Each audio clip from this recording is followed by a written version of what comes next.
Hello everyone, this is Sakib sharing with you simple fine ways to supercharge your productivity. In today's session, I'm going to take you through a very powerful concept which can transform your life if you use it effectively and properly. The concept, I would like to call it the concept of big rocks. What we will see in today's session is whether you are filling your life with the big rocks first, or are you letting smaller things fill your bucket of life. Let me start this concept with a simple question. Have you in the past day slept for at least 8 hours? Sleep is one of the most deprioritized things and one of the most overlooked things in today's life. Sleep is one of the things which is always taken for granted. And although we know that we have to sleep for 8 hours for us to feel energetic and refreshed and focused, we often end up not sleeping enough, not getting enough sleep, so that we can just get a little more done, especially in the night hours.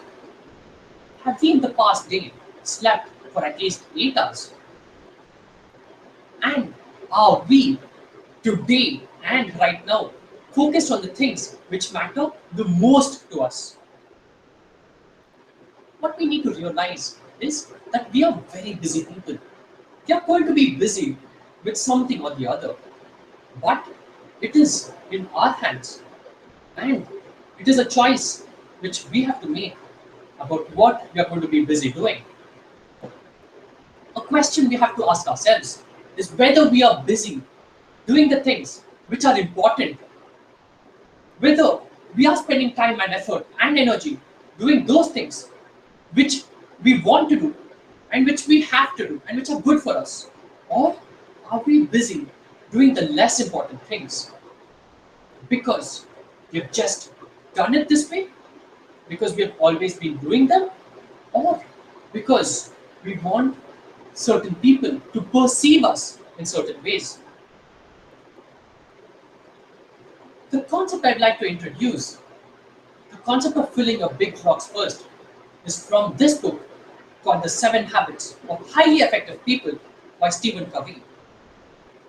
If you haven't read the book, don't worry, because the most powerful concept of this book is going to get covered in today's session. Imagine you have a container and you have to fill it either with big rocks or with small pebbles. If you choose to start filling the container with the big rocks first and then fill the spaces available with pebbles, you will more or less be able to fill the container with the big rocks and the pebbles. On the other hand, if you start filling the container with the small pebbles first and later on try to squeeze the big rocks in, what you will realize is that you cannot fill the container with all of the big rocks.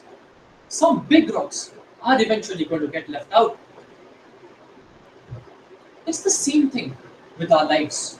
Are we filling our lives first with the big rocks, with the things that matter most to us, with the things that are important? Or are we letting smaller pebbles get in our way and occupy our time and take our energy? What is one big rock which we need to focus on, which will give us humongous benefit and which, if focused, is going to take a turn in our lives in the positive direction? What is that big rock which we are going to start focusing on from today?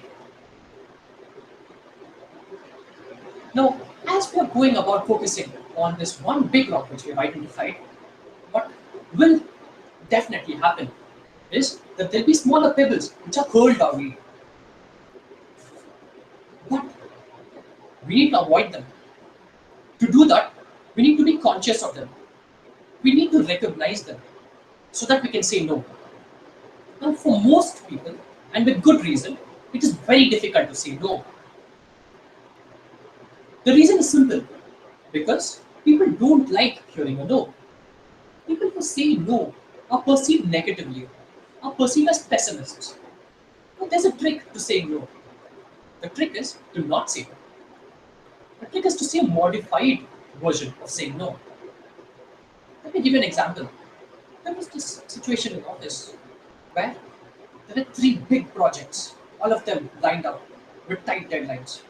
Massive projects. By massive, I mean game-changing projects. Things which a company has to do to stay productive and to stay in business, or it is going to get wiped out. Now, when these three big projects came up at the same time, I walked up to my boss and I asked him, "Hey boss, look, I need your help. If you can help me prioritize and let me know which one of these three projects is the most important, then we'll be able to give it its due attention and be able to do it the best we possibly can." Now, what my boss said was interesting. He said, "Look, projects like these don't come every day. In fact, this is a once in a lifetime opportunity. If we're going to lose this opportunity, if we don't seize this moment, then no one knows what's going to happen tomorrow. I assure you things will get stable. Tomorrow, things will be okay, things will be much better. But let us make the most of now. We have to do our best in all three of them." Now, not taking no for an answer, I rephrased my question a bit. I told him, "Yes, I understand. I understand the gravity of the situation. I understand the magnitude of the opportunity available. We have to start with one project. All three of them are new. If you can help me identify which one of these three projects to start with first, then it will simplify a lot of things for me and it will help me make the right choice right now." And as I expected, he pointed out to the one project which was relatively more important of the three. And what ended up happening after that was for this one project, although we did all three of them, we gave this one project the due attention it deserved. We had a few more reviews. We went that extra bit to give it the perfection it needed to stand out. The right bit of touch and care for it to stand out and for it to be prominent and for it to be delivered with perfection. The other two projects also happened, but it was just that this one project needed a little bit of extra attention. And putting things clear on the table really helped. So, my dear friends, the trick to saying no is to say a modified version, which gives you the same benefit without you actually saying a person no on the face. Now, as we go about this journey to weed out the pebbles and focus on the big rocks, what we need to realize is that 95% of what we are today is the same what we were yesterday, and it is going to be the same what we are tomorrow. Now, we need to know that all animals, all creatures, including human beings, are creatures of habit.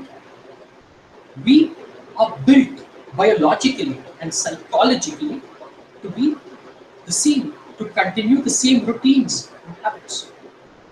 But what we need to know is that habits can be changed. It requires a bit of persistence and patience. It's like a toddler who can today only crawl, but with a lot of practice, with a few falls, with a few baby steps, with a few supports here and there, he learns to walk and eventually he learns to start running. It's not an overnight process. This won't happen in a few hours or a few days. It takes time. But slowly but surely, with effort and with patience, you can get it done. You can break away from the habits which are not wholesome, which are not helpful, and inculcate wholesome and meaningful habits in your daily lives. So, what is this 5% of your routines and your habits which you would like to change for the good? And what's the 95% which you would like to sustain? What is the one big rock which, if inculcated and prioritized today, is going to give you maximum benefit? What's the one thing which is going to stop you from exercising the big rock? And what's this one time pebble you need to say no to? And what's this 5% of your daily life which you need to work on, and whose habits you need to change. Identify your big rocks, the pebbles, and the habits. Supercharge your productivity. Stay happy, stay successful, contribute more, and make sure you get more out of life.